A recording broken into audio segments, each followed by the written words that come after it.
అంటే ఈయన జీవితంలో ఇంకొక మాట అంటారు, ఎక్కడ ఆస్ట్రేలియా వెళ్ళిపోయి ఒక 5 లక్షల ఎకరాల భూమి కొన్నాడని చెప్పి నిజమేనా అది? అది నిజం. అదే ఎందుకంటే ఆనాడు ముకురంజా ఆనాడు ఆయనకు సరే ఆయనకు కొంత ఏంటంటే ఇంట్రెస్ట్ ఉంది. ఎందుకంటే ఇక్కడ చిరాన్ పోర్ట్ ప్యాలెస్ చూసినాడు, ఇక్కడ జూబ్లీహిల్స్ చూసినాడు, ఇక్కడ విశాలమైనటువంటి భవనాలు ల్యాండ్స్ ఉన్నాయి. కాబట్టి నాకు కూడా అట్లా ఉండాలని ఏం చేసిందంటే ఏకంగా ఒక 5 లక్షల ఎకరాల భూమి కొన్నాడు. 5 లక్షల ఎకరాలు, $500,000 అంటామని. సో కొన్నాడు, రిజిస్ట్రేషన్ చేసినాడు. అక్కడ ఒక షీప్ ఫామ్ పెట్టినాడు. అక్కడ అగ్రికల్చరల్ మిషనరీ అంతా తీసుకొచ్చి బుల్డోజర్సు, తర్వాత ఈ అగ్రికల్చర్ కట్టింగ్ మిషనరీస్ అన్ని తీసుకొచ్చి మెకానికల్ వర్క్ అంతా చేసేవాడు. ఈయన ఇంజనీర్, ఎగ్జాక్ట్లీ. ఈయనకి ఆటోమొబైల్ ఇంజనీర్. సో ఈయనకు ఆ సోకు ఉంది కాబట్టి ఆ ఆస్ట్రేలియా ఫామ్లో ఎక్స్పెరిమెంట్స్ అన్నీ చేసినాడు. ఎంత ఎక్స్పెరిమెంట్ చేయాలో అంత చేసినాడు. పాత బుల్డోజర్లు, బ్రిటిష్ వాళ్ళ ఆర్మీ నుంచి పడిపోయిన ట్రక్కులు అన్నిటి కొనుక్కొచ్చి వీటన్ని రిపేర్ చేస్తున్నాడు. సో అట్లా కూడా కొంత ఒక రకంగా దురలవాట అయిన తర్వాత దానివల్ల కూడా సొమ్ములు పోయినాయి. ఆ తర్వాత అతని మీద ఆధారపడినటువంటి వాళ్ళు, అతని ఫ్రెండ్స్, అతని సర్కిల్ అక్కడ ఆస్ట్రేలియా పోయినాక దివాళా తీశాడు. 71 తర్వాత పోయినాడు ఆయన. ఒక 10 సంవత్సరాలలోనే 2 డికెట్స్ అంటారు, 20 సంవత్సరాల్లోనే 1990 కల్లా exact 1990s was turning point ఆయన జీవితంలో. అటు ఆస్ట్రేలియా కలిసి రాలేదు, ఇటు జినీవాలో యూరోప్లో ఉంటే ఇక్కడ కలిసి రాలేదు. ఒక రకంగా ఆయనకు ఉన్నటువంటి హాబీస్తోని ఒక ఇండస్ట్రీ కూడా స్టార్ట్ చేయొచ్చు. కానీ ఆయనకు అంత తెలివి లేదు. అంటే వాళ్ళ రాజసం కదా, వాళ్ళు రాజరికం అనుభవించారు కాబట్టి ఆయనకు ఈ వ్యాపారాలు చేయడం ఎగ్జాక్ట్లీ. కాబట్టి ఈ వ్యాపారాలు చేయటము, డబ్బులు సంపాదించడం అనేటువంటి కాన్సెప్ట్ లేదు. అది కూడా ఒక మైనస్ పాయింట్గానే ఆయనకు జీవితంలో వచ్చింది.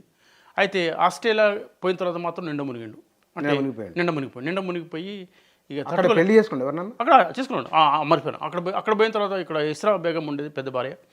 ఈమె ఇక ఇతని దురలవాట్లు చూసి విడాకులు కూడా తీసుకుందామే. సరే ఆయన విడాకులు తీసుకున్న భార్యగానే కొనసాగుతుంది. ఆ క్రమంలో ఆస్ట్రేలియా పోయినప్పుడు అక్కడ హెలెన్ అనేటువంటి ఒక ఆస్ట్రేలియన్ మహిళలను వివాహం చేసుకున్నాడు. ఆమె కూడా చాలా అందగత్తే. ఆమె బ్యూటీ ఆఫ్ ఆస్ట్రేలియా అనేవాళ్ళు. సో కాబట్టి అంత అందగత్తెని ఆమె కూడా ఇతన్ని మోహించి పెళ్లి చేసుకుంది. వాళ్ళు కలిసి జీవనం చేశారు. వాళ్ళకు కొడుకు కూడా పెట్టాడు. సో ఆ తర్వాత ఆమె వేరే వాళ్ళతో సంబంధాలు పెట్టుకొని ఆమె ఎయిడ్స్ వచ్చి ఆమె చచ్చిపోయింది. సో కాబట్టి అదొక బ్యాడ్ లక్. సో ఆస్ట్రేలియాలో వార్తలు వచ్చినాయి, వరల్డ్ వైడ్ వచ్చినాయి. అవి రికార్డ్ అయినాయి కూడా. ఈ చరిత్రకారులు పుస్తకాలు కూడా రాశారు. ఆమె మరణం కూడా అతన్ని కొంత ఒక రకమైన డిప్రెషన్ గురి చేసింది. ఎందుకంటే ప్రేమించి పెళ్లి చేసుకున్నాడు. ఆమె ఎయిడ్స్తో వ్యాధితో చచ్చిపోయింది. ఆమె సంతానానికి కూడా కావాల్సినటువంటి మరణాలు ఇచ్చాడు. తర్వాత ఆ రెండవ భార్య అయిన తర్వాత మళ్ళీ మూడవ భార్య మళ్ళీ టర్కీనే ఒక ఇంజనీరు బిడ్డని చేసుకున్నాడు. ఆమె కూడా ఒక 10 సంవత్సరాల పాటు సహజీవనం చేసి ఆమె కూడా విడాకులు, ఈయనతో విసిపోయి విడాకులు తీసుకుంది. ఆమెకు ఈ యొక్క మరణం. కాబట్టి ఈ భరణాల వల్ల దాదాపు 5 పెళ్ళిళ్ళు తీసుకున్నాడు అఫీషియల్గా. ఈ 5 భరణాల వల్ల కూడా కొంత నష్టపోయాడు. బాగానే ఆస్తి కోల్పోవాల్సి వచ్చింది. ఎందుకంటే వాళ్ళు కొన్ని $మిలియన్స్ ఇవ్వాల్సి. ఎందుకంటే ఇప్పుడు ఆస్ట్రేలియా ఆమెకు రాజు ఈయన. సో కాబట్టి ఆ విషయంలో ఎక్కడ వెనుకపోలే, ఎక్కడ కూడా ఆయన నెగోషియేట్ చేయలే. ఎంత అంటే అంత ఉదారంగా చేసినాడు. ఆయన ఫైనాన్షియర్ జవేరి అని ఒక లోకల్ ఇక్కడ బిజినెస్ మ్యాన్. ఆయన చాలా మట్టుకి సర్దుబాటు చేసినాడు. ఆయన ఆస్ట్రేలియా ఉన్నప్పుడు కూడా ఆయనకు అవసరమంత మట్టుకు డబ్బులు ఇచ్చాడు. ఆయన ఆస్తిని కాపాడడానికి ప్రయత్నం చేశాడు. కానీ ఆయన వల్ల కూడా కాలేదు. బ్యాంకర్ జవేరి అనే చాలా లాయలిస్టు, అత్యంత భక్తుడు. ఆయన వ్యాపారస్తుడు. ఆయన కూడా ఆయన వ్యాపారం చూసుకుంటాడు కదా. సో ఆయన కూడా ఒక దశలో ఇంకా ఈ ప్రభు గారితో నాకు చెల్లెటట్లేదని ఆయన విరమించుకున్నాడు. కాబట్టి అట్లా ఆయన విరమించుకోవడం వల్ల అట్లా కొంత నష్టపోయినాడు. నమ్ముకున్న వాళ్ళందరూ కూడా ద్రోహం చేసినారు. దానివల్ల కొంత నష్టపోయినాడు. ఆయన విలాసవంతమైన జీవితం మూడవ కారణంగా అయిపోయింది. తర్వాత ఎక్స్ట్రావెగెంట్ ఎక్స్పెండిచర్ దీనివల్ల కూడా తీసి ఆస్ట్రేలియాలో కలిసి రాలేదు. వితిన్ 20 సంవత్సరాల లోపలనే దివాళా అయిపోయింది. కానీ ఆయన ఫ్రాన్స్లో ఎక్కడో ఒక 2 చిన్న డబుల్ బెడ్రూమ్ చెప్తారు. అయితే ఆస్ట్రేలియాలో దివాళా తీసింది కదా. ఆస్ట్రేలియా నుంచి ఎక్కడ పోవాలి మరి? హైదరాబాద్ రాలేదు. ఎందుకో మరి హైదరాబాద్ వస్తే ఇప్పటికీ కూడా ఆయనకు ప్యాలెసెస్ ఉన్నాయి, ఆయన ఆస్తులు ఉన్నాయి. ఆయనకు హైదరాబాద్ రాబుద్దు కాలే. రాకుంటే టర్కీ, ఎందుకంటే వాళ్ళ తాత టర్కీ సుల్తాన్ కదా, వాళ్ళ అమ్మలు, ఆయన భార్య వాళ్ళందరూ టర్కీకి సంబంధం ఉంది కాబట్టి ఆయనకు యూరోపియన్ లైఫ్ అలవాటు కాబట్టి టర్కీకి పోయి ఇస్తాంబుల్ అనేటువంటి ఒక పట్టణంలో ఒక డబుల్ బెడ్రూమ్ ఇల్లు కొనుక్కొని ఆ డబుల్ బెడ్రూమ్ రూమ్లో ఈ ఆస్ట్రేలియా నుంచి తీసుకుపోయినటువంటి ఆ సూట్ కేసులో తీసుకుపోయిన సంపద అంత మాత్రమే మిగిలింది. అది అంటే చూడండి, ఒకప్పుడు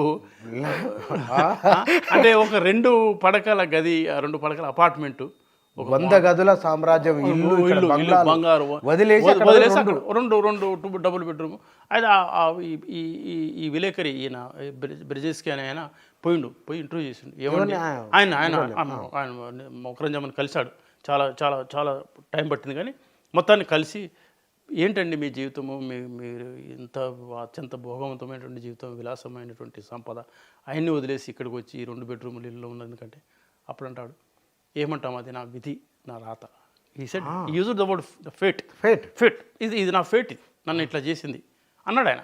అంటే ఒక రకమైన రిపెంటెన్స్ వచ్చింది ఆయనకు అప్పటికి కూడా ఆయన అంత అంత అంత హీనంగా బతకాల్సిన అవసరం లేదు. కానీ ఆయనకు ఎందుకు మనసు ఒప్పలే హైదరాబాద్ రావడానికి.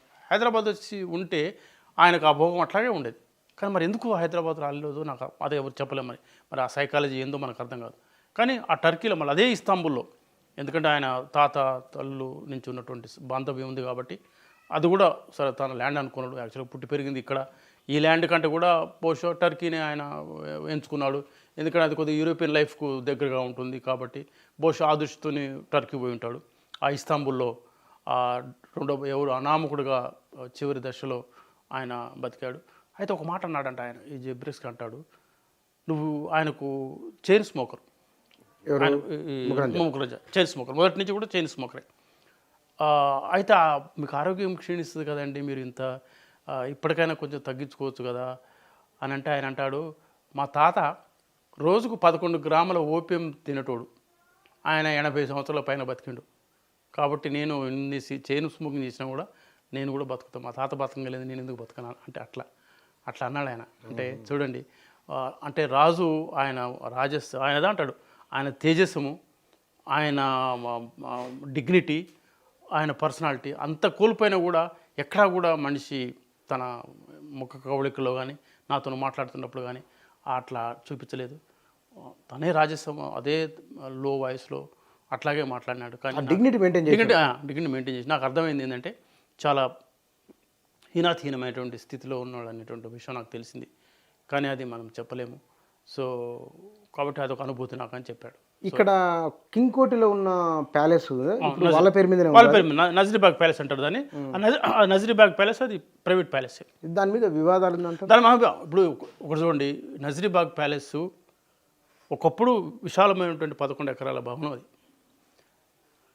67లో ఎప్పుడైతే ఈ ముసలాయన చచ్చిపోయాడు, ఈ ముసలాయనంత వరకు ఒక ఈగన ఒక ఈగన వాళ్ళనేలే. కానీ ఆయన చచ్చిపోయిన తర్వాత ఈ ఎంక్రోచ్మెంట్స్ అంటాం కదా, ఇప్పుడు మీరు పోయి చూడండి అక్కడ ఆ షాప్స్ చూడండి, అవన్నీ ఆక్రమణలే. ఎందుకంటే దాన్ని ఒక ప్రభుత్వం పట్టించుకోలేదు, తర్వాత ఆయన వారసులు ఎవరు సరిగ్గా లేరు. కాబట్టి ఎవరికి దోచింది వాళ్ళ చుట్టాల పక్కల ఉన్న వాళ్ళు, వాళ్ళ బంధువులు, వాళ్ళ సేవకులు, ఎవరికి అందినంత వాళ్ళు వేసేసుకున్నారు. అందుకని ఇప్పుడు మీరు ఇంకోటి పోయి చూస్తే చుట్టూతా ఆ నజరీబాగ్ ప్యాలెస్ ఒక్కటే అంత ఉంది. మళ్ళీ ఆ కాంపస్లోనే మళ్ళీ నిజాం ట్రస్ట్ ఏం చేసిందంటే, అప్పుడు చంద్రబాబు నాయుడు ప్రభుత్వం అనుకుంటా, వాళ్ళు అన్నారు మేము ఒక హాస్పిటల్ కడతాం ఇక్కడ పిల్లలకంటే, ఇచ్చిండు, దానం చేసిండు. ఈ ప్రాంతంలో అదే కింగ్ కోటి ప్యాలెస్లో కొంత ప్రాంతంలో గవర్నమెంట్ హాస్పిటల్ కూడా కట్టారు. అది బోను కూడా ఇంకా ఉంది ఇప్పటికి. ఇంకా నజరీబాగ్ ప్యాలెస్ అంటారు దాన్ని. ఆ నజరీబాగ్ ప్యాలెస్లో ఇప్పటికీ వైద్య విధాన పరిషత్ పక్కన ఎగ్జాక్ట్ ఆ కోటలో ఇప్పటికి కూడా వాళ్ళ అధీనంలో ఉంది. ఆ రూమ్స్ వాళ్ళ కీస్ అన్నీ కూడా వాళ్ళ చేతిలో ఉన్నాయి. అంటే ఒకప్పుడు మణులు మాణిక్యాలు ఉన్నటువంటి అది ఇవాళ అంత దివాలు తీసింది, అంత బూజు పట్టింది, అంత ఉంది అని అన్నారు. సరే అప్పుడు ఆమె వచ్చి ఈ 2 ప్యాలెస్ని ఆమె పునరుద్ధరించింది. ఏది ఫలక్నుమా ప్యాలెస్ని, తర్వాత చౌముల్లా ప్యాలెస్ని, తర్వాత నజరీబాగ్ ప్యాలెస్ని కూడా నేను పునరుద్ధరించుకుంటా. ఎందుకంటే అది కూడా మా ఆస్తే కాబట్టి దాన్ని కూడా మేము కాపాడుకుంటాం. సో కాబట్టి ఆమెకు దాని మీద దృష్టి ఉంది. సో కాబట్టి బహుశా ఇప్పుడు ఈ 6 ప్యాలెస్లు అయితే వాళ్ళ చేతిలో ఉన్నాయి, వాళ్ళ ఆస్తిగానే ఉన్నాయి. హైదరాబాద్లో ఉన్నాయి. సరే బయట ఇప్పుడు ఆమె డైవోర్స్ తీసుకున్నాక ఆమెకు వచ్చినటువంటి ఆస్తులు ఆమెకు ఉన్నాయి. ఎందుకంటే ఆమెకు ఎదురు కొడుకులు ఉన్నారు, సరే వాళ్ళు సెటిల్ అయినారు. కానీ మొత్తం మీద ముకరంజా ఒక రకంగా బ్లెస్సింగ్. ఎందుకంటే ఆయనకు అమ్ముకునే హక్కు ఇవ్వలే, లేకుంటే ప్యాలెస్ కూడా అమ్మేసేవాడే బహుశా. ఇవ్వలే అదే అంటారు కదా. ఇప్పుడు చాలా ఎంత పకడ్బందీగా ముసలైన వీళ్ళమ్మ రాసిందంటే, వాడు ఉన్నంత మటుకు దాన్ని అనుభవించవచ్చు, అది కూడా నా తదనంతరం అనుభవించాలి. కానీ అమ్మే హక్కు వాడికి ఇవ్వలే. వాడికి అది ఏమంటాము డిగ్రీ, దాని ఏమంటారు సేల్ డీడు, వీలునామా రాయాలి. సో కాబట్టి ఆ ప్యాలెస్ ఇప్పటికి బతుకుని, లేకపోతే ఎప్పుడో ఇవి కూడా కథం పట్టించేవాళ్ళే. వజ్రవడ్డీలు ఎట్లా పోయినాయో బహుశా పోయి ఉండేవేమో. కానీ అంటే ఇప్పటికీ వాటి మీద వస్తున్నటువంటి రెంట్స్ అవన్నీ కూడా ఆమెకే పోతున్నాయి. ఇస్రా పెద్ద భార్య టర్కీ సుల్తాను మలమరాల ఆమెకు చెందుతుంది. సో ఆమె పట్టుదలతోనే ఈ ఆస్తులు కాపాడగలిగింది.